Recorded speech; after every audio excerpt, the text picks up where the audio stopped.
Millions of frontline workers keep our economy running and are provided with the latest technology to do their jobs. But digital adoption, especially by frontline workers, is really hard. This is Frontline Innovators. We explore how to overcome challenges and achieve success when we empower our essential workers. I'm Justin Lake. And I'm Gene Signorini. Together, we speak with experts who are leading the way and driving digital transformation to the front line. This podcast is sponsored by Skillful, on a mission to help frontline workers learn and use the technology needed to succeed in their jobs. I'm your host, Justin Lake, and I'm very excited about today's episode. Today's guest is an innovative business operations change manager with nearly a decade of hands-on experience as an entrusted advisor to stakeholders. He's currently the organizational change management lead at Carlisle Interconnect Technologies. Please welcome to the show, Trent Oelkers. Hello, Trent. Hey, Justin. How's it going? Really well, and I'm really excited to have you on the show today. Our guests don't get to hear the prep call that you and I had before, but I know we've got a couple of great topics that I'm really looking forward to covering with you. But before we get into that, I want to ask the same question that we always start the show with, which is, what do you see as the biggest challenge facing the deskless workforce today?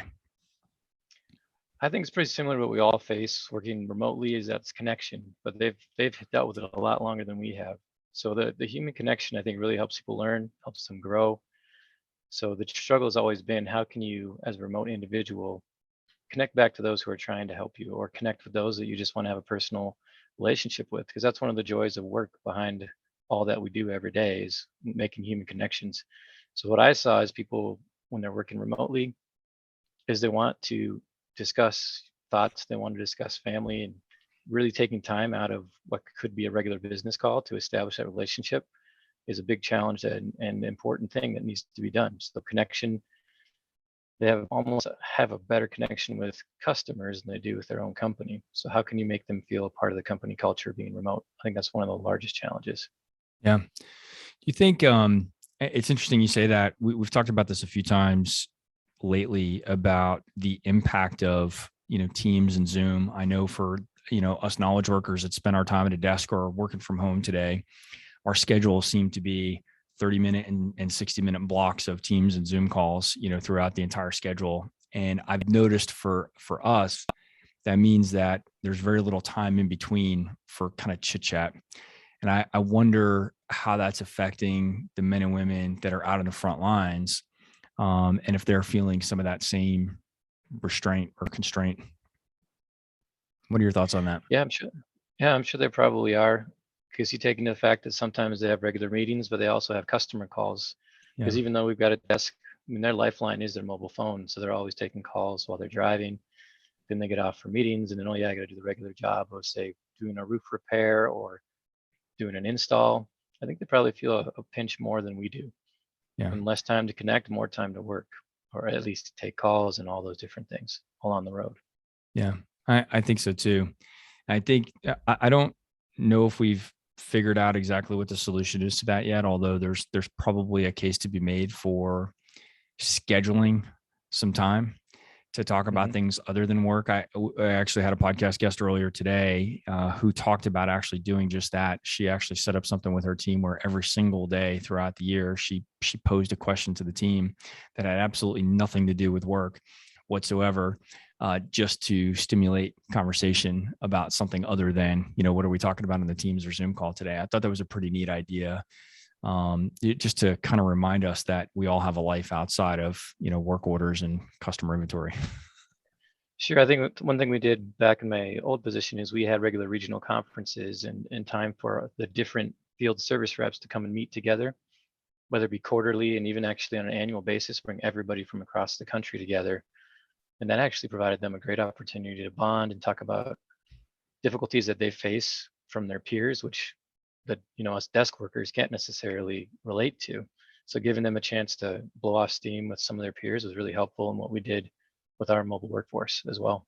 Yeah, I bet those guys were making fun of all the knowledge workers too when they were together. Yeah, they definitely were. Like, why are you guys wearing slacks? Why aren't you wearing jeans? Stuff like that. Normally you hear that coming through, but That's they had perfect. a good time and big investment in money, but it really paid off in connecting our workforce, because then they could call each other and talk about difficulties that they're dealing with, as well as situations that maybe the IT guy wasn't available to help them with. So Yeah. creating that peer connection is also a huge benefit to them. I think that's a great example, and I know the investment in doing that is huge, but it's got to have huge returns on the backside by fostering those that network of relationships, especially with people that are as remote as many field service teams are. So I want to shift and give the audience some perspective about you and your background. So let's learn a little bit about you. So how did you end up in the role that you're in today, and tell us a little bit about that journey? So I have two professional lives thus far. I would call it, one's focused on business, one's focused on education. I have a degree in teaching and a degree in business, and change management has kind of been a great fusion of the two, because what I really focus on right now is helping people learn the skills and abilities they need to perform their jobs efficiently and expertly. So taking my life as a teacher and pulling that into what I do as a professional has been very rewarding for me, but also focusing on some of those key points of being a teacher is developing students for a life that is better and giving them knowledge. So that has kind of been my way. I guess I was naturally drawn toward it. I learned supply chain while I was in business school, but I always felt drawn toward teaching people because I felt it was a way to help them. And I'm kind of an altruistic person. I like to help where I can. Certainly not Mahatma Gandhi or anything like that, but I like to help people as I can. And so when I draw the fact that I'm trying to help people and teach them and make them learn to things that are better, that has drawn me toward change management, because I really feel like I'm a professional cheerleader, professional psychologist, often helping people face something difficult that they're trying to implement. Tell me about your teaching background. What kind of education were you doing? Well, geography teaching in the secondary education world, in the high school and middle school, mainly because geography, I just love traveling. I love meeting and experiencing different cultures, meeting different people. So geography was just a passion that I had, and it kind of related to remote workforce because I love talking with the guys on the phone because they were all over the place. You get to hear about different festivals, different foods. So I guess in a lot of ways, my connection with remote workforce was an extension of my love for geography in general. What led you away from teaching to want to shift focus and get into the business side of the world? Well, I have 5 kids, so and generally speaking, having to provide for them was not an option as in teaching as well as I wanted. So moving toward business was more of a practical move just to support the family. I guess don't tell my boss that, but he might listen to this. We'll see. But No, I yeah. that's a very practical answer. I think there's we are actually just talking about this in the last meeting I was in before I walked in to get on this podcast with you. That we've actually had a lot of applicants from teaching for several job roles, several of which have absolutely nothing to do with education whatsoever. So I think there's I think post-pandemic, we're seeing kind of a big exodus. Now, I know you made that switch long before the pandemic, but it's interesting to see. I do think that there's a mass exodus coming out of at least K through 12 education right now. And I think they've had a pretty rough time over the last 2 years. And I think for some practical reasons of income and just better, work experience and things like that, that there's a big push for those folks to come into the business world. Oh, they're a type of frontline worker, the teacher. They're dealing with similar situations as mobile workforce. They're never at the desk. They have to deal with changes on the fly as they're dealing with customers every day right in front of them. And I think there's a huge draw, or a huge parallel that can be made between a frontline worker and a teacher dealing with the impacts of a pandemic. They have a lot of demands on their time, similar to those of a remote workforce that's actually in a truck or moving around. So yeah, definitely another frontline worker. My wife was a junior high school teacher in special ed here in the Dallas area. And I've just always said this, listening to her stories, I could not have done that job for half of one day. I just think it takes a special person to be able to do that, and to be able to do it well is even more amazing. But I do think during the pandemic, I think, teaching community has really had a pretty tough hand to deal with. And so it doesn't surprise me at all that there's been the exodus. Of course, I'm curious to see kind of how that shakes out from a societal perspective over the next couple of years, because we're still going to need teachers just like we did before. So hopefully there'll be some shifting, and when the music turns off, hopefully there'll still be enough people sitting in the teacher chairs. I'm sure there will be. I'm sure there Yeah. will be. So let's go back to what we talked about at the beginning when we talked about the biggest challenge, facing the deskless workforce. You talked about your perspective being connection, like that human connection between individuals, and particularly for those folks that are remote and in frontline positions. I'm always curious to see if we were to maybe take some of the frontline workers you're thinking about and bring them into a room and ask them that same question. Would they say the same thing, or would they perceive things differently? I think it's an interesting question. And it kind of goes back to the fact that I feel most of the remote workers that I dealt with that were on the front lines were very independent people, kind of the MacGyvers of their trade. They had to deal with the customers at a very close level. And then they were told to do things that they didn't necessarily connect all the time with the work they were doing. And if they had questions, because they were so independent, some of them didn't necessarily like bringing up the fact, well, I don't understand this because it makes me feel like I'm not good at my job. Like I don't know what I'm doing. So how do you take that person to MacGyver doesn't necessarily want to demonstrate I need a human connection or feels like I can do it on my own because I've always been doing it on my own?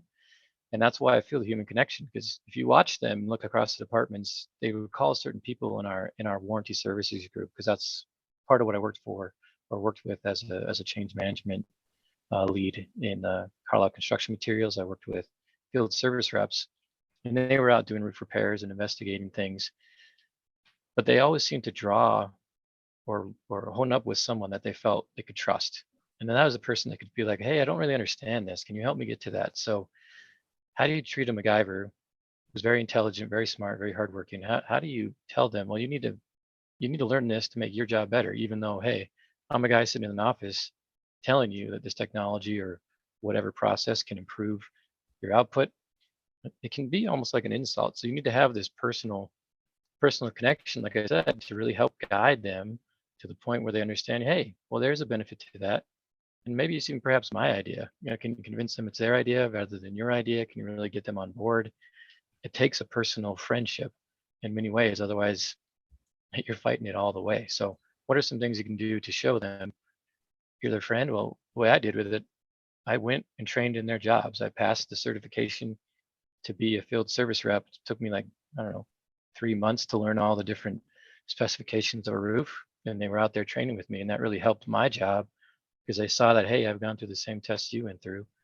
And I've been out there with you on a roof and we talk about old jobs. So I think that was a really big help for me, is making that personal goal to meet some of the same qualifications they needed to do their job. Was I anywhere near what they were at? No, I wasn't as good, but I went through the pain of the test. So it made that connection to help me relate to them. And I brought that up all the time in our meetings. Hey, I've tested as well as you have. It's a tough deal. You guys are smart, amazing, things like that. And so again, like That's I said, that personal connection was really helpful. I think that's an amazing example, and kudos to you for going through that added effort, and kudos to your company for supporting you going through that. I think that's a fantastic way to establish credibility with a workforce where I think the barrier to entry for that credibility is very high. Mhm. They at least in my experience, many of the men and women in these types of roles, especially in field service, I think they place a high value on tenure, because the guys that have the most tenure have seen the most things. They've seen the most circumstances. And that's Mhm. like, it's a pretty high bar to reach. So for you to go through submit yourself to that same level of certification, I think it's fantastic. And also, it sounds like you brought some humility to that conversation as well, to say, hey, listen, I got the cert. I'm not saying that I have 20 years of wisdom to back it up. You didn't say those words, but I get the impression that's how you kind of positioned it with them. I can see that being a great combination to show that you've made an effort without making the assumption or the suggesting that you have the same amount of wisdom as they do. Yeah, it gave me a lot of appreciation for just that, how much they had to know. They had to know, without getting too far into details, a number of different systems, a number of different Yeah. qualifications and specifications to do the job. And I feel like in a certain aspect, even the manufacturing world that I now work in, changing from that field service spot, there are deskless manufacturing workers who have to be there at a machine and they have to know Yeah. very technically how to tweak those certain outputs or inputs to make the best output on the production floor. So I think wherever you're at, if you're a change manager or manager, appreciation for the technical aspect of someone's work that can really help provide some sincerity and and connection. One of my colleagues and the co-host of the show, Gene Signorini, said that has often said that we really shouldn't delineate between knowledge workers and field workers, because field workers are also knowledge workers. And, that's a different way of saying what you just said, that person that needs to be able to operate that machine and has 10 years of experience tweaking and making that machine perform reliably and at high performance the way that it needs to, took many years, a lot of training, but also just on the job experience to learn how to do that. And that knowledge is critical.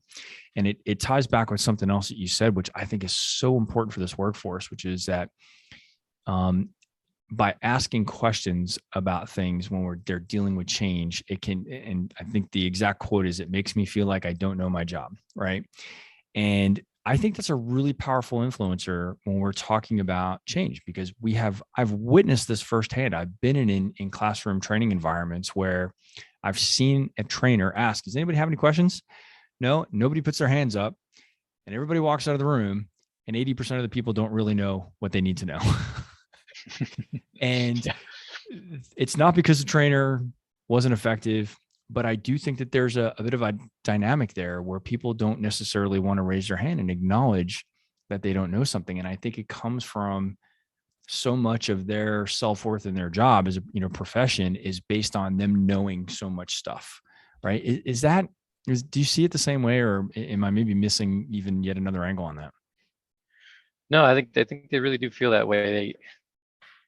They feel like they get the gist of it, but they always know as long as they've established a relationship with someone, they can find the information they need. I'm thinking about going to a conference, having a training, having asked that same question.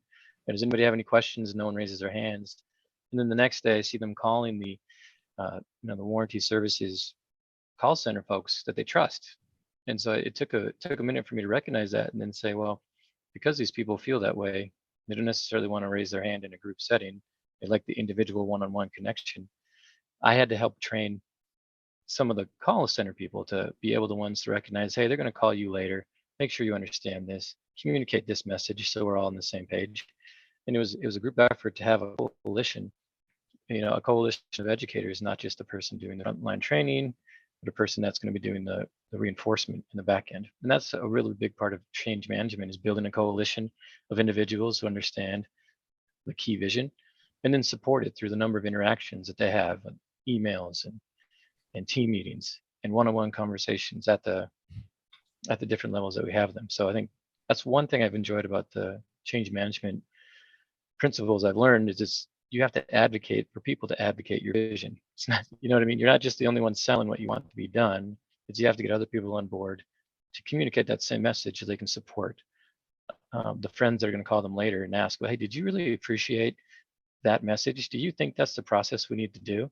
Because that conversation is going to go, oh no, those people had no idea what they were talking about. So Yes. the more members you have on your side, the more streamlined and more, I guess, strengthened your message is by having those supporters. So change management, building coalitions is one key aspect of it.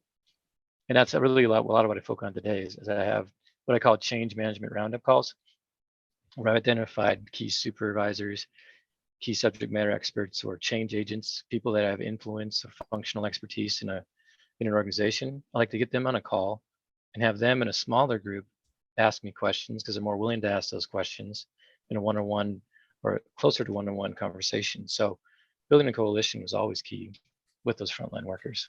I think that's an amazingly great way to solve for that after that initial communication experience. But do you think there are any ways that we can kind of head that off where we can actually have in the initial series of communications more openness? Like, what can we do to break down that barrier so that they don't have to feel uncomfortable raising their hand and asking a question? Are there any solutions for that?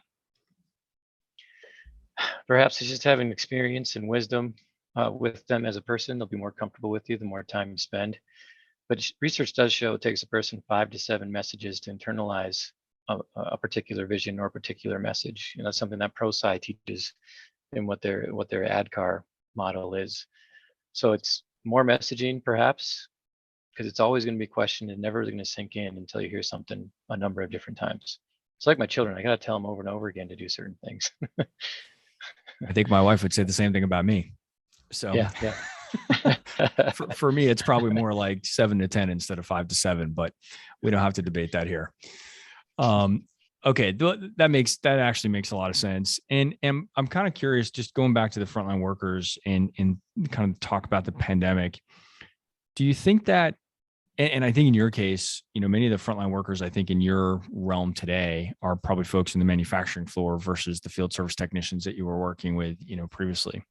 But to all of those men and women, what do you think is going to remain different for them post-pandemic, especially as we think about how a lot of the traditional desk-bound workers like us are maybe doing their jobs remotely and things like that? Do you think the nature of the frontline workers and how they communicate with people at headquarters and regional offices and things like that, is that going to change? And will there be any byproducts of that?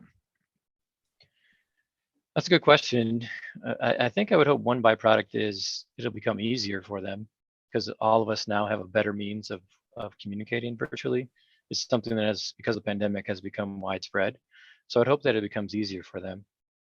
Previously in my experience, it was mostly phone calls versus these video calls, which is nice to see interaction, see an eyeball, see a smile. Yep. I think it's a little easier that way. But to be honest, I think their role is more dangerous because of the effects of the pandemic. People that have to be on the front lines, that are essential workers, that are facing germs, that are facing driving hazards, ladder hazards, electric hazards, any number of one of these things. I think their deskless job makes it more dangerous with the pandemic. Having said that, I think that sincerity and acknowledgement of their, you could call it a sacrifice, but at least of their work environment is very important. And so one thing I hope that at least we, as people who are spending less time away from our desks, we can acknowledge their sacrifice and try to hopefully drive safety as one of the major things. And I think when I was in that position of working with the remote workforce, I really drove home safety. We actually had contests, and for driving safety being one of them, we would track them with telematics on their vehicles. And I was often concerned after seeing speeding reports. Like, whoa, that's pretty dangerous for these guys. I know they're doing their job to get there as fast as they can, but at the same time, I had to make a debate. Well, you guys need to go slower because we want you to get home safely. I know productivity is one thing, but your life is always more important, because we actually did have a situation where someone died in an accident, 13 years ago from an accident as being a field service rep. So it was something that was front of mind for me. And that was a sincere message that they relied on and we connected with.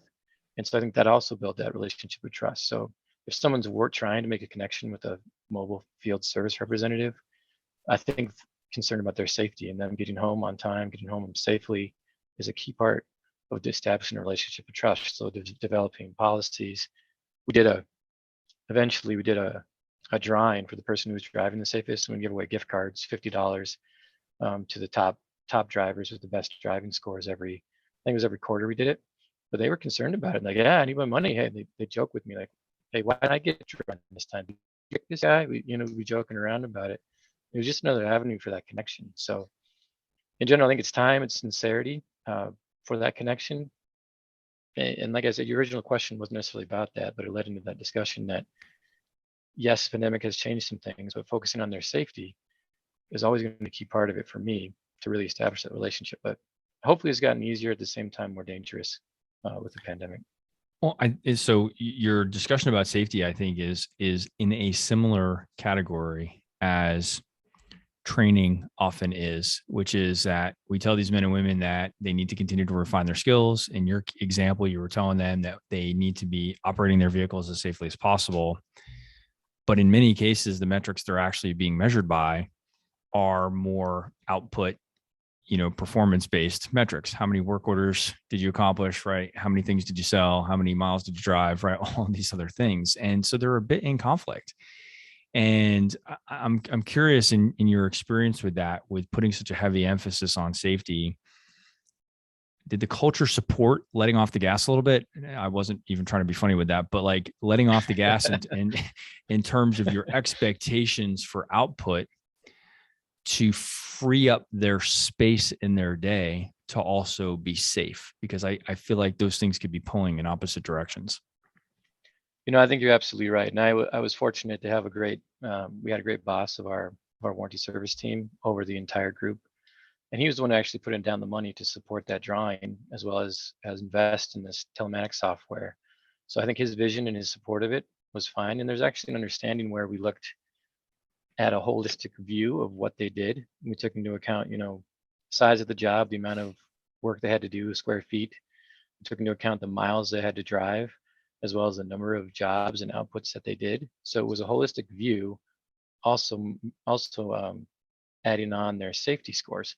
So it was a scorecard essentially that we looked at them, taking all aspects, because whether or not we were looking at safety, those aspects of how big is your job, how many jobs are you doing, um, what types of jobs are you doing came into play. And we actually had to look at them holistically to really understand how effective they were and not necessarily pin them against someone that had to drive, like in Chicago. If you had a guy in Chicago, he'd get a lot more jobs, right? And a lot more roofs there versus a guy in Oklahoma who's driving miles and miles and miles in between each job. in Yeah. between job. Yeah. So having said that, we based upon what we know over the years of what we were doing with them, we'd always take a look at holistic view as well as safety to make sure we could understand what someone was doing. So you're right, they are at odds, but at the same time, we measured and aligned those incentives with their goals to a number of different aspects.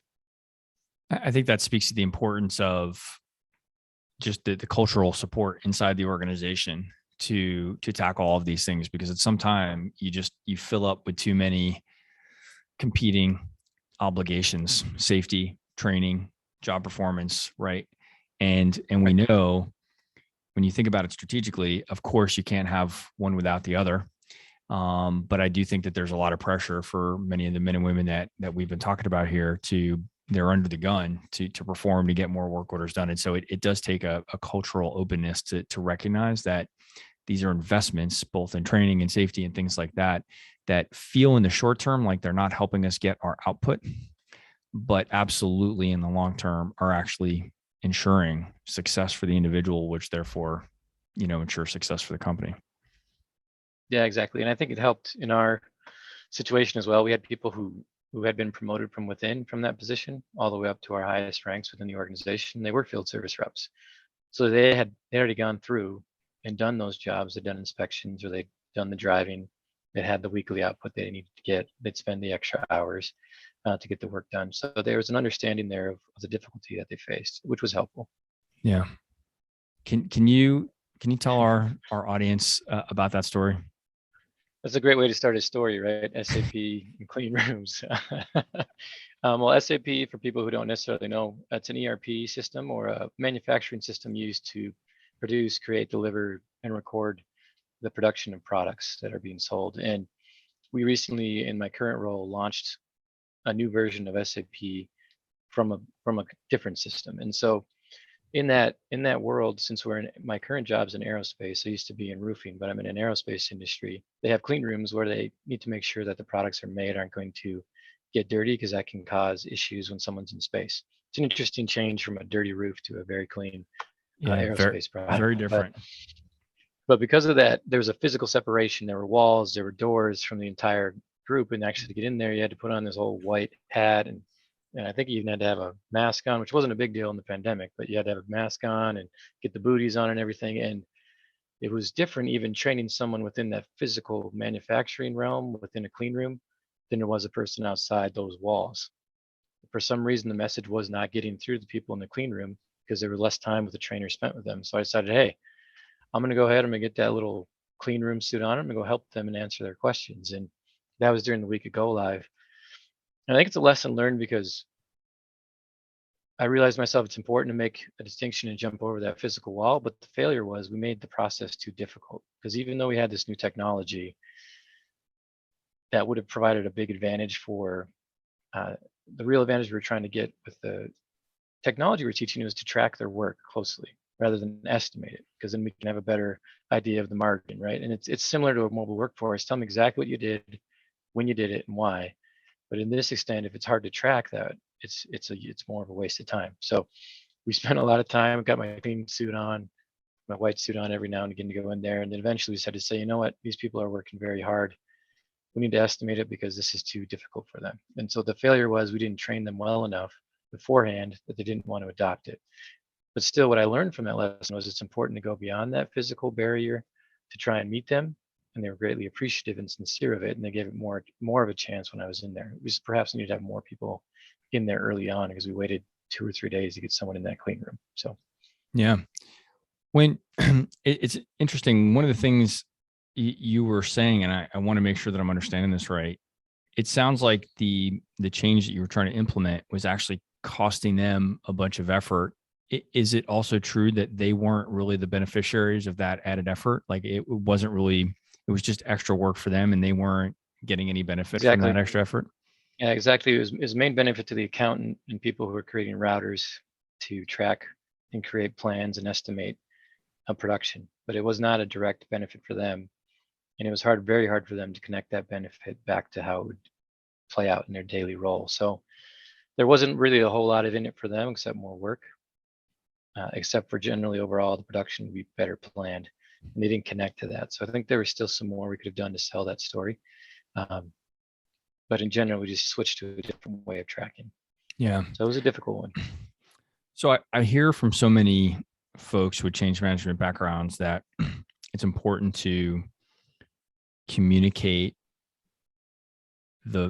what's in it for them to the end users that will be affected by this. But I've, after doing whatever number of episodes we've done now, I've come to realize that sometimes the people that we're asking to make the change, there may not be a direct benefit to them. That the what's in it for them, if we're being honest with ourselves and with them, may be a bigger picture benefit for the company. So we may be asking this worker to do 10 more tasks in their day or fill out this checklist or, all these other things that we ask them to do, especially with the new technology that we may be implementing. But the net effect to them may actually be that their job takes a little bit longer, that they're a little bit slower. And, but the reason that we may be asking for that is, like in your case, to have better financial data so that we can estimate better in the future, to have better reporting, to have better inventory tracking, right? To have all these other benefits, but they may not necessarily directly relate to them. So how do we close that gap and say, hey, what's in it for you is really nothing, but here's what's in it for the company? That's got to be a hard message to deliver. Any advice you can give us on how we may want to go about handling a situation like that? No, that's great. And I think it's something most people deal with all the time, how to make people do hard things that benefit the overall company versus an individual. And the more I've thought about it from that experience, if I had to do that again, I'd get the plant supervisor in a white suit and have him come and touch on again the importance of that.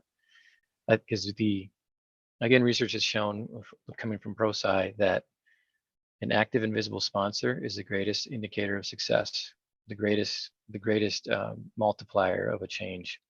So if that person can come in and say, hey, I need you to do this for this reason in the company, and it's tied to your annual goals, would you please do it for me? As a if they made a personal appeal to someone, if it was that important, would you respond to that, Justin? If someone came to you, I know you're a CEO, but yeah, no, I I do think that's really helpful, and I think that speaks to the transparency required in the culture in the organization. And it's something that I've come to realize. I think when we started off on this podcast endeavor, I think we really felt like we were going to probably be talking more about tools and tactics and, techniques, to being successful. And I think a lot of this comes down to some very basic human things about having a culture, having trust. That same person that you just talked about, having an active and visible sponsor, if that active and visible sponsor was not honest and credible and did not have demonstrated, previous positive behavior with those stakeholders, they could be visible all day long, but it's not going to help. Right. In fact, the chit chat when that person walks out of the room is he's lying to us again. Right. So it's, I don't say that to diminish that statement that, that you were drawing from ProSci. It makes perfect sense. But I think a level up from that is that it's got to be supported by a culture of trust and credibility around all of those folks. And otherwise, all of these techniques are going to fall flat. Is my take Yeah, on it. absolutely. Yeah, no, I agree with you completely, and that's part of the reason I said connection. If there's a credible connection Yeah.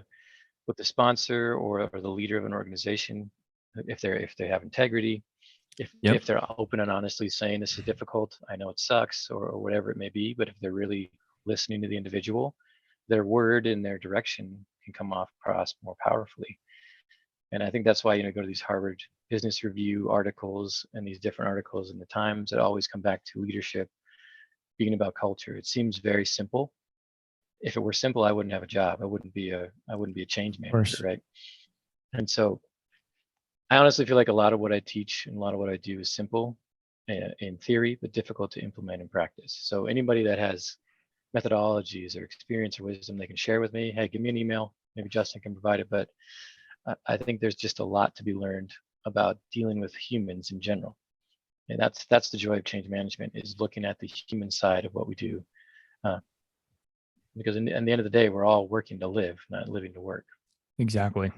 Well, and that's, I mean, I think you just summarized a big part of the reason that we wanted to start this podcast and why I continue to enjoy, every episode we get to create here, is that our stated purpose was raising the awareness of the unique needs of the men and women on the front lines and how they're often on the receiving ends of very important and exciting digital transformation initiatives.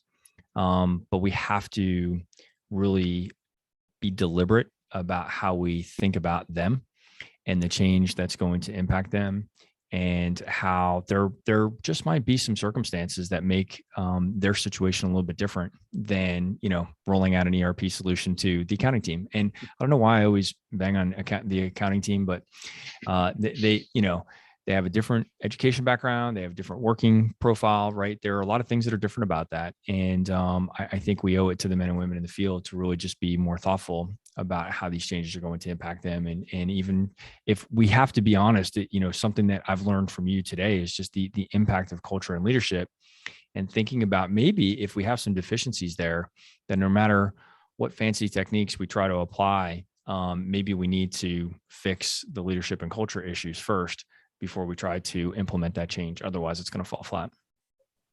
Yeah, and that gave me another thought, building off of what you said.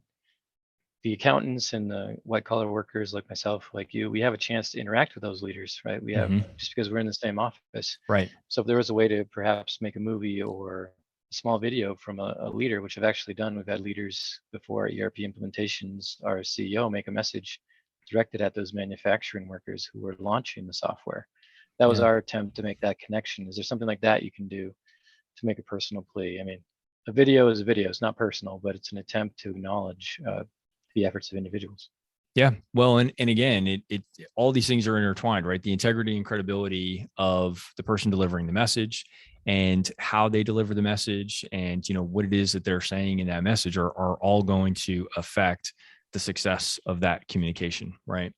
And I think that's a really good example. And I love the idea of using video for that purpose, because I think it conveys things that just can't be communicated in a tent on a, tent pop-up, sign, or on the back of a door, on the bulletin board or something like that, or on digital signage or whatever. The toilet poster, it doesn't come through the same, Exactly. You are not the first person to mention posters in the bathroom on this podcast. So that's becoming a bit of a common theme. And I'm just adding that to the list of many things that I've learned being the host of this podcast that I had never thought about before. So that was really good. Believe it or not, we're already coming up close to the end of time here. And before I let you go, I'd like to ask, what you think is the contribution that you've made as a change management professional that you are most proud of. Oh, wow. To think back. Well, I think one of the hardest things of transition in my mind, well, there are two things: communication and training. So my ability to organize a training, to organize skills and make it relatable to individuals is something that I enjoy. And I think that makes a big contribution, as well as helping others recognize the need to communicate frequently and often when there's a transition, mainly because we get we all get bogged down, we all get overworked, but just pausing to think, how can you make something visible to everybody? How can you tell them what's going to happen? I mean, it sounds like a small principle, but to have someone pause and say, you didn't tell everyone what was happening. That's your role as a leader. You didn't tell everybody why it was important. It seems like very simple things, but that can be overlooked. So I guess my biggest example, or perhaps my biggest accomplishment, is just helping people recognize simple things that make a difference to people. Like, I guess I'm a simple guy, but breaking it down to help people understand what we're doing, if I can do that with the projects I work on so that people can understand it, it makes all the difference in the world. So for those of you who are listening to this podcast and trying to help, just consider people's feelings, consider that they don't know why you're doing it and they didn't hear about it. So if you can make someone hear it, have them understand why it's happening, and help them understand when and why it will be happening, it makes all the difference for people. Because I've had experiences where someone got a panic attack from the transitions we've gone through, and the hospital came in. The ambulance came in and had to treat them for the panic attack, and it can be that real. It can be just that taxing and stressful to people. So helping people be able to relax through transition in a smooth way, so that they're not stressed out to the max, is a very personally rewarding, gratifying feeling. So I think that's probably the best ones I have. I think you did a great job of communicating that. And I think those are definitely things, worthy of recognition. And so I'm really glad you shared them. And I think what you just talked about with the anxiety and the unfortunate experience of having one of your, stakeholders, experience a panic attack. I think it just speaks to the realness of the anxiety and stress that these changes can put on some of the people on the receiving end of that. And I think back over 20 years of rolling out projects, and I've seen countless examples of reluctant adopters of technology. And I just thought they were being stubborn. I didn't understand it. And I wish I could go back. I really do wish I could go back and redo, just, change my perspective, to be able to go back with the perspective that I have now and recognize why they may be reacting the way that they are to this change. Sometimes I think some people were just stubborn. Then that's part of it. There's going to be some percentage of those folks that are just going to fit that profile. But I think a lot of folks were genuinely nervous, anxious, fearful about the changes that were coming down the pipe, and they associated that with the devices that we were handing them, right, or the new technology that we were putting in. And it wasn't really necessarily about the device, but it was just about all of that change that was happening at the same time. And why are our leaders handing us these things? And why are they trying to automate these things that I used to do manually, right? All those other fears that come with that. And I can't go back in time, but if I could, I'd love to take another swing at some of those things and see if I could just take a handful of those people to the side and say, let me explain this to you, right? And help you understand that this is actually here to help, not hurt you, and really bring them on. So can't go back in time, but again, the purpose of this show is to help for us here, you and me on this call today, and all the others that might be listening, to just say, let's make sure that as we embark on new projects going forward, that we look for those opportunities to really look for those fears and anxieties, and see how we can bring a personal connection. At the end of the day, it's only going to help with the technology adoption side, and we're probably going to relieve quite a bit of stress from some of our colleagues, that are out there working in the field. Yeah, absolutely. Completely. Yeah, it's good stuff. Trent, I got to wrap it up. But I've really enjoyed the conversation today. Enjoy you sharing a couple of the stories. I think my favorite was the clean room and the SAP story, because that's the first time we've ever talked about clean rooms on the podcast. So there's a first for everything. But thanks for sharing that story, and thanks for joining me today. Sure, my pleasure. Thank you for having me. All right. Well, to our audience, thank you for spending 45 minutes with us today on the show. I hope you've enjoyed the conversation. And if so, please share and rate the podcast. 5-star ratings help ensure that it gets promoted to other professionals like you that are innovating on the front lines.